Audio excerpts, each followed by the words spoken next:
राम राम मित्रों, नमस्कार। सरिता दीदी की क्लासेस में आप सभी का हार्दिक स्वागत है।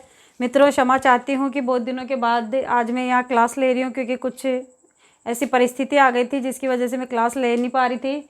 तो अब हमारी क्लासेस वापस निरंतर यथावत रहेगी। आप पढ़ते रहें और निरंतर अपनी तैयारी करते रहें। आलस्य को त्याग दें, क्योंकि गर्मियों का मौसम चल रहा है। तो ये नहीं कि आप आलस करें, कूलर पंखे में बैठें। अपनी पढ़ाई निरंतर आप जारी रखिए। देखते हैं हम हिंदी साहित्य की हमारी आगे की क्लासेस। इससे पहले हमने हिंदी साहित्य की जो लेखन परंपरा वाली जो क्लासेस थी वो हमने कंप्लीट कर ली है। आज से हम हिंदी साहित्य के जो 4 पोर्शन हमारे माने जाते हैं, हिंदी साहित्य को 4 भागों में बांटा गया, जैसे आदिकाल, भक्तिकाल, रीतिकाल और आधुनिक काल। आज हम शुरुआत करते हैं आदिकाल की। ठीक है। आदिकाल का जो सर्वमान्य जो समय माना जाता है वो आपके माना जाता है 1000 ईस्वी से 1350 ईस्वी तक। ठीक है। इसके बाद हमने इससे पहले देख भी लिया था, कुछ चीज़ें हमने देख ली थी आदिकाल की, और बाकी की जो कुछ चीज़ें हैं, जैसे आदिकाल के बारे में किन किन लोगों ने आदिकाल का नामकरण किस प्रकार से किया है। ठीक है। और इनके बारे में जो भी डिटेल होगी, कुछ सारणियाँ हैं जो मैं उसकी आपको टेलीग्राम पे नोट्स डाल दूंगी, तो आप वहाँ से वो चीज़ें देख लीजिए, क्योंकि आदिकाल को कई विद्वानों ने अलग अलग नामों से आदिकाल को पुकारा है। ठीक है। अब हम देखते हैं कि सर्वप्रथम हम देखेंगे कि आदिकाल क्या था।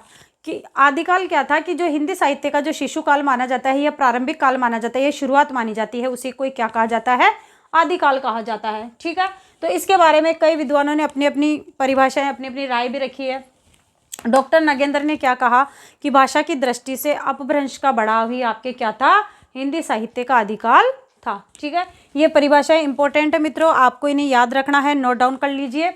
और आप अगर स्क्रीनशॉट लेना चाहे तो आप स्क्रीनशॉट भी इसका ले सकते हैं। ठीक है। आगे हम देखेंगे चंद्रधर शर्मा गुलेरी, जिनकी हमारे एक कहानी हमारे सिलेबस हिंदी में लगती है। उसने कहा था, जो भी बहुत शानदार कहानी, एक देश प्रेम पे आधारित एक प्रेम कहानी है चंद्रधर शर्मा गुलेरी की। ठीक है। इन्होंने आदिकाल के बारे में क्या कहा कि उत्तर अपभ्रंश को इन्होंने क्या कहा, पुरानी हिंदी। ठीक है। यहाँ से पर्टिकुलर ऐसे ऐसे क्वेश्चंस बनते हैं।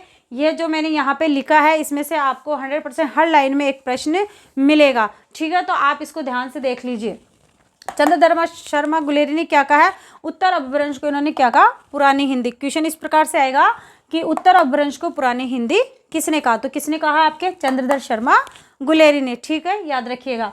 आगे है आचार्य रामचंद्र शुक्ल, जो कि हिंदी साहित्य के एक रीढ़ माने जाते हैं। इन्होंने पुरानी हिंदी को प्राकृतभाष हिंदी कहा है। यहाँ से क्वेश्चन किस प्रकार से आएगा कि प्राकृतभाष हिंदी किसने कहा है पुरानी हिंदी को, तो किसने कहा है, रामचंद्र शुक्ल ने। और उत्तर अपभ्रंश को पुरानी हिंदी किसने कहा, चंद्रधर शर्मा गुलेरी को। इन दोनों बातों को आप याद रखेंगे।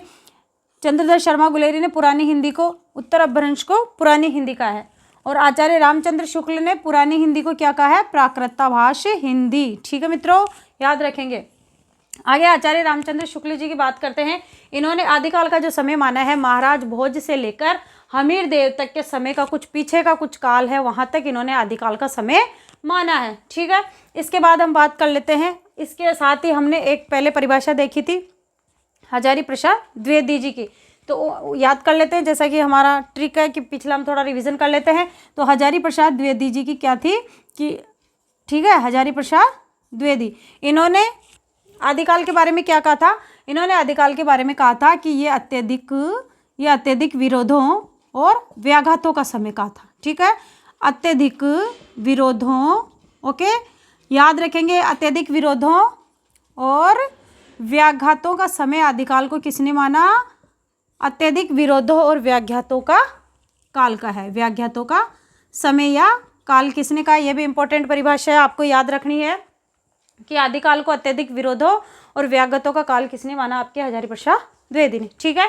इसके बाद हम देख लेते हैं कि आदिकाल की समयावधि। ठीक है, अलग अलग विद्वानों ने अलग अलग समय को आदिकाल का एक समय वहां से निर्धारित किया है कि प्रारंभ और अंत उन्होंने कहाँ से माना। ये भी इंपॉर्टेंट है, यहाँ से भी सीधा क्वेश्चन बनता है, जिसमें से अगर हम इंपॉर्टेंट की बात करें तो वेरी इंपॉर्टेंट आचार्य रामचंद्र शुक्ल का समय काल माना जाता है। यहाँ से अभी वर्तमान में 2nd ग्रेड 2022 में यहाँ से क्वेश्चंस बना है, तो हो सकता है फिर से हमसे ये क्वेश्चंस पूछ ले, आचार्य रामचंद्र शुक्ल के बारे में पूछ ले या इनके किसी के बारे में पूछ ले, तो इसलिए हमको सारा इनका पता होना चाहिए। ठीक है।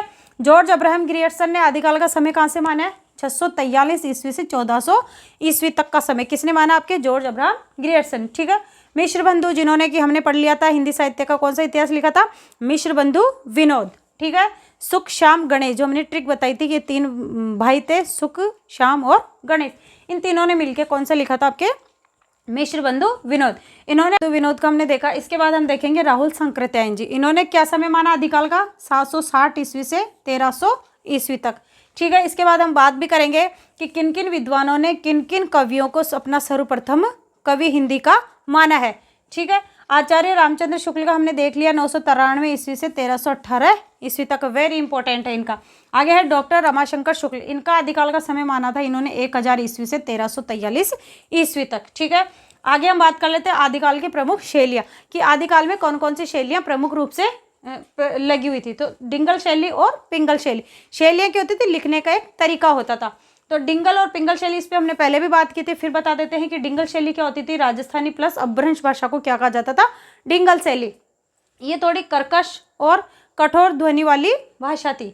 पिंगल शैली जो कि एक कोमलकांत भाषा थी, जिसमें राजस्थानी प्लस ब्रज भाषा आपके शामिल थी। यहाँ से भी क्वेश्चंस पूछा गया है कि डिंगल भाषा में क्या था और इसमें पिंगल भाषा में आपके क्या था। ठीक है, आगे हम बात करते हैं प्रवृत्तियों की, कि आदिकाल में कौन कौन सी प्रवृत्तियां सम्मिलित थी। तो आदिकाल में मुख्य रूप से 3 प्रवृत्तियां सम्मिलित थी, जैसे वीरगाथात्मक प्रवृत्ति, धार्मिकता की प्रवृत्ति और श्रृंगारिकता की प्रवृत्ति। और जो श्रृंगारिकता की प्रवृत्ति विद्यापति की जो पदावली मानी जाती है, उसमें श्रृंगारिकता की बहुत ही महत्ता दिखाई हमको देती है। ठीक है, आगे हम बात करेंगे कि हिंदी की सर्वप्रथम रचना कौन सी मानी जाती है। हिंदी की सर्वप्रथम रचना मानी जाती है श्रावकाचार। ठीक है, जो कि एक जैन कवि थे देवसेन, जिनकी ये रचना मानी जाती है श्रावकाचार। इसका समय भी पूछा गया है, वेरी इंपॉर्टेंट है, आप इसको यहीं पे याद कर लीजिए। ठीक है, ये वेरी इंपॉर्टेंट फैक्ट है, यहाँ से क्वेश्चंस बना है, दोबारा भी बन सकता है। हिंदी की सर्वप्रथम रचना कौन सी मानी जाती है, श्रावकाचार। इसके लेखक कौन थे, आपके जैन कवि थे देवसेन। इसका समय माना जाता है आपके 933 ईस्वी। ठीक है, ध्यान रखेंगे। इसके बाद हम बात करते हैं कि आदिकाल को मुख्यतः 4 श्रेणियों में विभाजित किया गया था। आदिकाल को कौन कौन सी श्रेणियों में विभाजित किया गया था, 4 श्रेणियों में। कौन कौन सी श्रेणियां थी वो, रासो साहित्य। रासो साहित्य जिसमें जो आपके वीर राजा महाराजा होते थे उनकी बखान किया करते थे, और उनकी जो वीर गाथाएं जो लिखी जाती थी उसको कहा जाता था रासो साहित्य। ठीक है, सेकंड आपके आता है रास साहित्य या जैन साहित्य, यानी कि जैन कवियों ने जो साहित्य लिखा उसको रास या जैन साहित्य कहा गया। अगला आपका था सिद्ध साहित्य और नाथ साहित्य। सिद्धों में 84 सिद्ध हुए हैं, इनके बारे में अब आगे हम डिटेल से पढ़ेंगे जब हमारी नेक्स्ट क्लास होगी। और इसकी जो कुछ सारणियाँ बनती है कि किन कवियों ने किन कवियों को अपना एक प्रथम कवि माना है, या कौन सी रचना को प्रथम रचना माना है, और एक आदिकाल को कौन कौन से लेखकों ने कौन कौन से नाम दिए हैं। इसका हम यहाँ पे पढ़ने की बजाय मैं आपको टेलीग्राम पे नोट्स उसके डाल दूंगी PDF, तो आप वहाँ से वो सारणी याद कर लीजिए। वेरी इंपॉर्टेंट सारणी वो होगी, वहाँ से भी 100% क्वेश्चन आपके बनते हैं। तो मित्रों, आज की हमारी आदि क्लास की क्लास थी, इससे आगे की क्लास भी आप तुरंत दे दूंगी मैं कल, तो आप देखते रहिए। और सरिता दीदी की क्लासेस के नाम से हमारा टेलीग्राम चैनल है, तो प्लीज़ आप टेलीग्राम चैनल को भी लिंक ओपन करके आप वहां से टेलीग्राम चैनल हमारा ज्वाइन कीजिए। और please like share and subscribe करें, और सरिता दीदी का हौसला बढ़ाते रहें, पढ़ते रहें, मस्त रहें। और मैं फिर से कहना चाहूँगी मित्रों कि आप वैकेंसी का इंतज़ार नहीं करें, आप निरंतर लगन, मेहनत और धैर्य के साथ अपनी पढ़ाई जारी रखें, अपनी पढ़ाई करते रहें। और 100% मैं आपको कह रही हूँ कि वैकेंसी साल के अंत तक वैकेंसी आएगी ज़रूर, तो आप वैकेंसी का इंतज़ार नहीं करें, पढ़ाई करते रहें और निरंतर अपनी मेहनत को जारी रखें। तो धन्यवाद मित्रों।